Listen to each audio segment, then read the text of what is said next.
Okay, Assalamualaikum warahmatullahi wabarakatuh. Alhamdulillah kita telah selesai mengadakan program ziarah Mahabbah yang pada kali ini telah diadakan di Kampung Padang Cili, Kota Putera, Besut, Terengganu. Dan Alhamdulillah kita telah berjaya menyantuni dan membantu seramai 10 keluarga di Kampung Padang Cili, Kota Putera, Besut ini. Diharapkan kotak infak yang diterima untuk program ziarah Mahabbah pada kali ini dapat memberikan manfaat dan juga membantu meringankan sedikit beban yang ditanggung oleh penerima-penerima untuk program ziarah Mahabbah pada kali ini. Assalamualaikum, saya pengurusi GPKK Padang Cili, Abdul Fattah bin Abdul Majid. Terima kasih kepada Muslim bagi bagi kotak sepenuh menyambut bulan puasa. Alhamdulillah, terima kasih Muslim.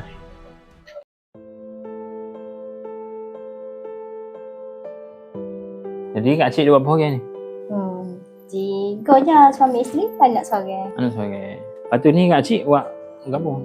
Saya jual je lah. Jual apa? Dekat pasar depan Hingga Timur.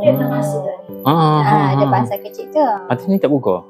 Cik Abel buka. Sebab dia baru sudah balik buat baju sana. Dia pergi buka. Ada doktor scan, ada fibroid. Jalan sebelah CM. Sebelah CM? Terus ke doktor jetih, pakar jetih, UNG jetih. Appointment dalam 3 bulan sekali. Lepas tu semakin besar, kau besar.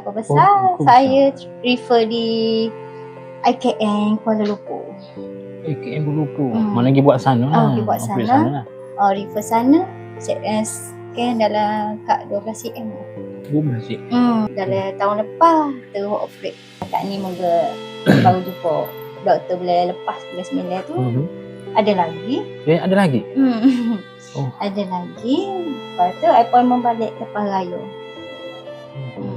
Maknanya benda tu akan sentiasa ada. Ada. Sebab sebelum doktor kata selagi tak menopause. Kalau dia ada. Kalau tak aktif, Alhamdulillah. Kalau dia aktif, dia semakin besar. Maknanya benda tu akan sentiasa ada sampailah kita.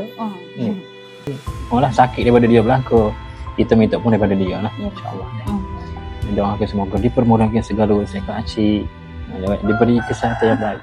Jadi saya mewakili Museum Malaysia ingin mengucapkan jutaan terima kasih kepada penyumbang-penyumbang di luar sana kerana tanpa derma dan semangat anda, mungkin misi kami di Museum Malaysia tidak dapat dijalankan. Jadi teruskanlah menyumbang kerana sumbangan anda mampu meringankan beban asnaf-asnaf yang memerlukan di luar sana.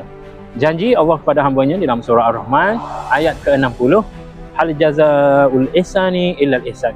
Tidak ada balasan kebaikan melainkan kebaikan juga. Jadi sekian saja daripada saya untuk program ziarah Mahabbah pada kali ini. Assalamualaikum dan terima kasih.